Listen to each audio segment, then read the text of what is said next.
Hello everyone. Welcome to those who haven't been here before. Welcome back to those who have watched before. Thanks for coming again. My name is Leah Langley, and as you could tell from this video, if you clicked on it, this is my 2025 Oscars predictions video. I made a video when the nominations were announced last month, talking about like some snubs, talking about just like the nominations in general. And I'll link that below if you'd like to watch, but I didn't give my predictions. When I did this last year, I talked about, I did them in one video. I did them like in January, right when the nominations were announced. I gave my predictions of the 18 categories. There's 23 in total, but I chose 18 categories to give like predictions on. I got 14 of those right, and I think that was pretty good. But this year I decided I want to wait until, have the nominations come out. I want to wait till we have some more awards happen, to kind of like help give me some more ideas about how things might go. And that is what I've done. The Oscars are now a week away. Most of the award ceremonies are done at this point. There's another big one tonight, the Screen Actors Guild Awards, the SAG AFTRA Awards. And I'll look forward to watching that tonight. And also, with that being said, I'm going to read my predictions for 17 of the categories, but I'm going to save the last 6 until after the SAGs are over tonight.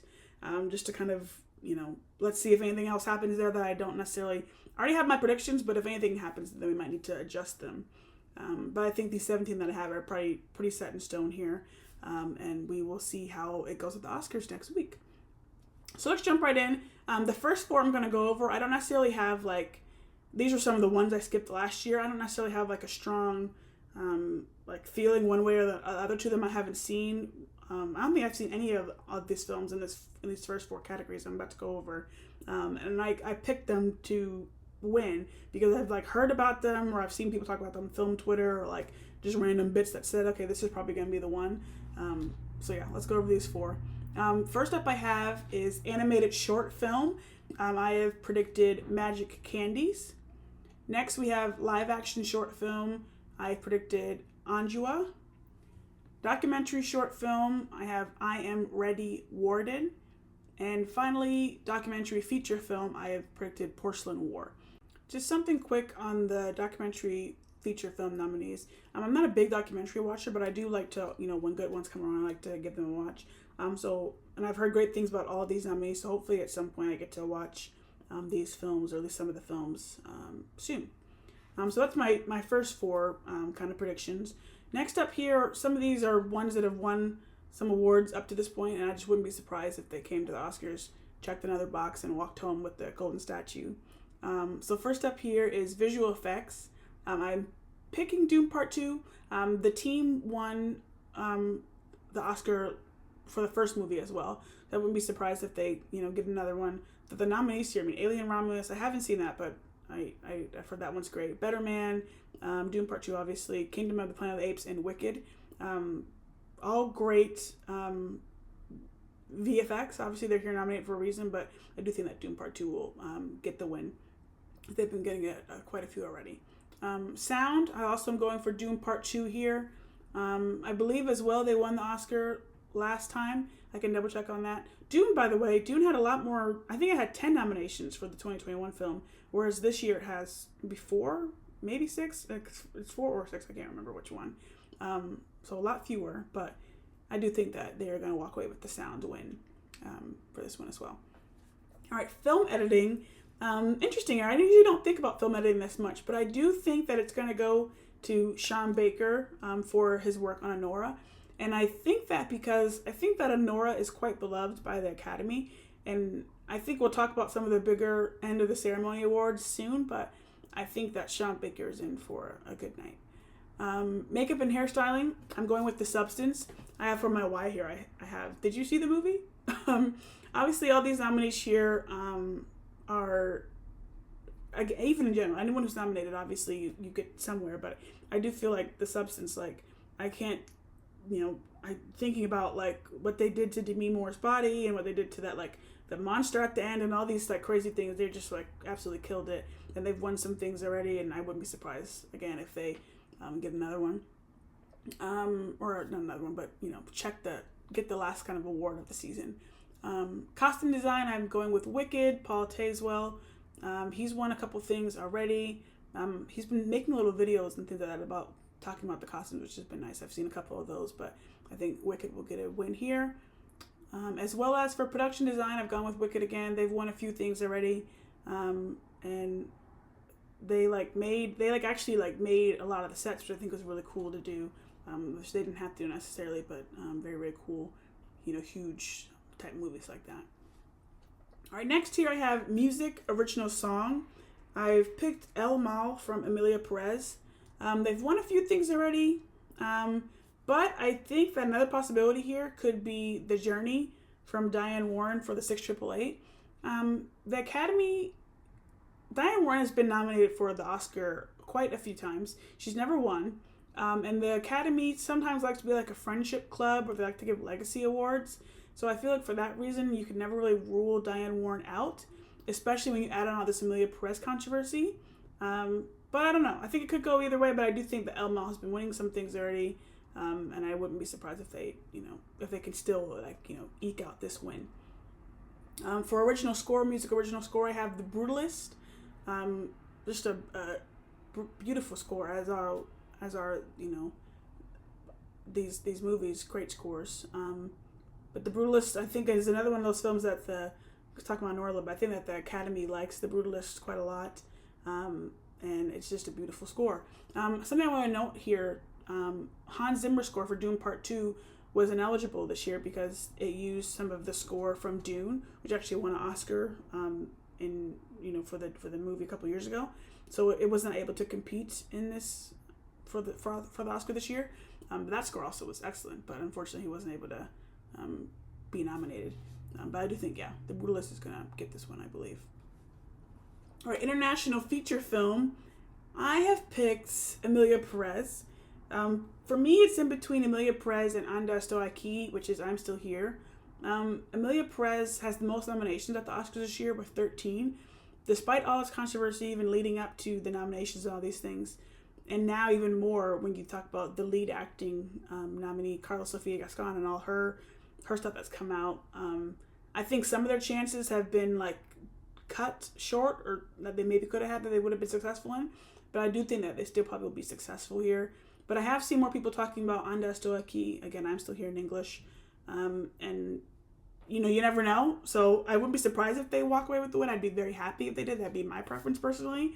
But I do think that Emilia Perez has a good likelihood of winning still. So we'll just have to see what happens. Animated feature film, I'm going with The Wild Robot. This is one, I was in between Flo and The Wild Robot. Each of them have won some awards. But I do think The Wild Robot has a slight edge. But I wouldn't be surprised if it goes either way. Both of them are excellent films. So we will see there. Cinematography next. I'm going with The Brutalist. And I think why there's been lots of buzz around this Vista Vision that they used, which is something they haven't used in so long. They just don't make movies with this anymore. So I think that's really exciting for people in the cinematography space and all that stuff. But I do think that you never know. Greg Fraser from Dune Part 2, he won for Dune, the first Dune. He could, maybe come up, but I'm not necessarily sure if he will beat out all the Vista Vision buzz and Crawley from The Brutalist. I also want to know, I probably did mention this, or I know I did mention it in my my video when I talked about the Oscar nominations. I still cannot believe that Nickel Boys or Conclave is not nominated for cinematography at the Oscars. Those two movies, and also as well The Brutalist and Dune, are ones I watched and I'm like, who shot this movie? And I'm very curious to know how they shot it, or to learn more about these things, and just being so floored about how it looks and how it was presented. So I just cannot believe that they were not nominated for this category. But hey, shoulda, coulda, woulda. Now it's over. But I do think, I think I don't know if it's LOL Crawley, LOL Crawley. I have no idea how to pronounce it, but The Brutalist will end up getting this win. All right, writing, original screenplay. I'm going for Sean Baker, Anora. My reasons why are he won the Writers Guild of America Award, which I think is the big tell. And also, it feels like it's going to be Sean Baker's night. I think another possibility here is Jesse Eisenberg for Real Pain. He won the BAFTA. He also won the Film Independent Spirit Award last night. But I do feel again, Sean Baker getting that Writers Guild Award, I think is kind of a good stamp to be yeah. So we'll see. Writing adapted screenplay, I'm going with Conclave. It's Peter Strahan. The book was adapted. The book by Robert Harris was adapted by him for the screen. Great book. I just read it last month, actually. Why he won the Golden Globes, won the BAFTAs. Been doing well. Another chance here is Nickel Boys, Ramel Ross and Jocelyn Barnes. Ramel Ross, who also directed the film. It was adapted from Colson Whitehead's Pulitzer Prize winning novel, which is excellent. Excellent book, one of my favorites of his, or my favorite of his, certainly. And yeah, I think they have a chance, but I do think Conclave probably will come out on top here. All right, I'm going to pause here because now I'm in my last 6 categories. I have everything written out that I want to say, but I'm going to wait until the SAGs happen tonight to maybe see if we have to adjust some things or whatever. So I'm going to watch the SAGs in a couple hours, and we'll come back and do the rest of this video. Okay, I'm back. The SAG Awards just finished 5 minutes ago, and let's jump into these last 6 categories. I'm glad I waited to the SAGs air tonight, so that way I could, because some surprising things, at least surprising things to me, and maybe to some others happened, that kind of will help in terms of like how I'm speaking about these next couple predictions. All right, so first up here is Best Supporting Actor. I have chosen Kieran Culkin for A Real Pain. He won the SAG tonight. He's also won the Golden Globe, the Critics' Choice, and the BAFTA. It's pretty much, at this point, it's like, it'd be like crazy if he didn't win the Oscars. So, and the SAG was kind of like one of the last boxes to check. There has been a surge in, like, I've seen of like maybe Jeremy Strong from The Apprentice. Not necessarily a surge, but like people talking about Jeremy Strong's performance more in The Apprentice. That's who my preference would be to win. And I would say it's my preference for it to win because Kieran Culkin's performance in Real Pain is one of my favorites of the year. And I made a video on this that I'll link below about supporting performances or lead performances being in supporting categories. I feel like Kieran Culkin's performance in a Real Pain is, in his role, is like a co-lead with Jesse Eisenberg. To me, it didn't feel supporting, but he's in the supporting categories and he's winning those everywhere. So that's why I'd say, like, I'd rather have a Jeremy Strong win it because he's more of a supporting actor to me. And I just thought his performance was great. But at this point, Kieran Culkin will be walking away with a golden statue. So good for Kieran. He gave a really funny speech at the SAGs tonight. I feel like all his speeches are funny, so I'm looking forward to hearing his Oscar speech next week. Next up here is Best Supporting Actress. Zoe Saldana, Emilia Perez. She also won at the SAGs tonight. So those two, supporting actress and supporting actor, pretty much locked up at this point. She is, as well as Kieran, she's won the Golden Globe, Critics' Choice, BAFTAs, and now the SAG. So she's pretty much there. I had the similar feeling in terms of with when I talk about Kieran Culkin, about like, to me, she's more of a co-lead performer, not a supporting actress. But she's in the supporting category. She's been sweeping those awards. So it's seeming like it's going to happen. Another person that some people thought might have a chance was Ariana Grande in Wicked. I feel like, again, Zoe's won everything. So it's not going to happen at this point. And also, I've seen some talks about maybe Monica Barbaro. There's been a little bit of an uplift about like a complete unknown, the whole film and the cast and stuff. But honestly, like I said, similar to Kieran, she's won any and everything. So I don't think it's happening for anyone other than her. Even with all this Emilia Perez like drama and controversy around the film itself, and also with Carla, she's still coming out on top. So it's seeming like it's going to be good for her. But I will say though, in terms of the whole like her feeling like a lead performer in supporting, my preference for this would be Isabella Rossellini in Conclave. I think she was great. She gave an actual supporting performance. It was only in the movie for 8 minutes. Not saying that she could have been in the film much longer, but it's just, again, actually feeling like a supporting character here. Isabella Rossellini I liked a lot in Conclave, but she has no chance at this point. Zoe Saldana will be walking away with the Oscar next week. All right, now for the surprises that happened at the SAGs this evening. So first is Best Actor. I picked to win. So my prediction for the Oscar is Adrian Brody, The Brutalist. He's won the Golden Globes, Critics' Choice, and the BAFTA. But I thought he would win the SAG tonight just to kind of finish it off. He's been winning everywhere. But in a pleasant surprise, Timothée Chalamet, Complete Unknown, won the SAG. He's actually as well the youngest Best Actor winner in SAG history to win. So when they called his name, I remember being like, oh wow, Like, I was not expecting that. I was pretty sure it was going to be Adrian. Even Kieran in his speech made a joke talking about, oh, it's only going to get 45 seconds. That's for you, Adrian Brody. Like, no, yada yada, take your time. Basically saying, like, when you get up here later, like, just, like, don't go forever. But Timothée Chalamet won. I think Timothée Chalamet was great in A Complete Unknown. And I think it's been between him and Adrian throughout these times, but Adrian's been consistently coming out on top, so I was kind of surprised. I've also seen, in terms of like Adrian Brody and the Oscars, I still am picking him for the Oscars, even though he lost the SAG tonight. I've seen some people make comments like, well, Adrian Brody won an Oscar for this same role basically 20-some years ago in The Pianist, which is excellent film, give great performance. Like, why would we give him an Oscar for like the same role again just 20 years later? And also there's been controversy with The Brutalist. It came out after the nominations that The Brutalist used some AI for a couple things, but one of them being for Adrian Brody's Romanian accent to kind of like help enhance it or something. And I thought that might hurt him a little bit, but he was still winning so many things. I was kind of like, he probably will be fine. But the SAG loss tonight was kind of like, oh, maybe a last little like twist. Let's see what happens.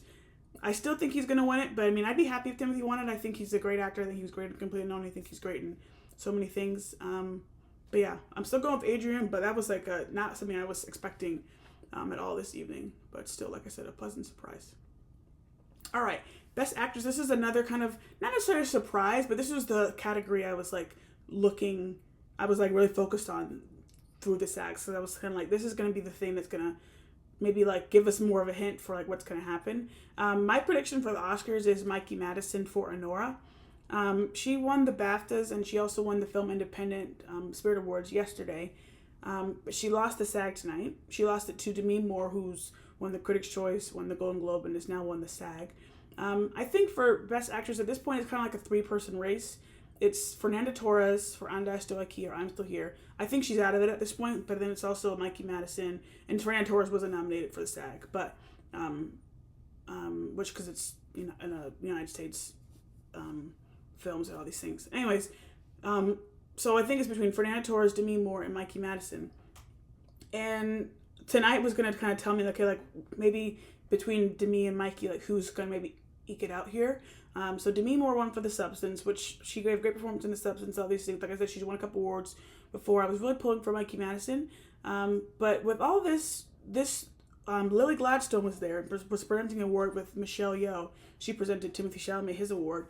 And then it reminded me, I was like, oh yeah, Lily Gladstone won the SAG last year, but ended up losing the Oscar to Emma Stone. So of course, winning the SAG is a good be like, oh, you're probably going to maybe get this one. I think about Glenn Close won the SAG a couple years ago, ended up losing to Olivia Colman. Obviously winning the SAG is a great push, but it's not a certainty in terms of winning, because like I said, even just last year, Lily Gladstone was on accepting the SAG, but then Emma Stone took the Oscar home. So it's not completely over. Of course, it would have been nice, I feel like, for Mikey to have gotten it.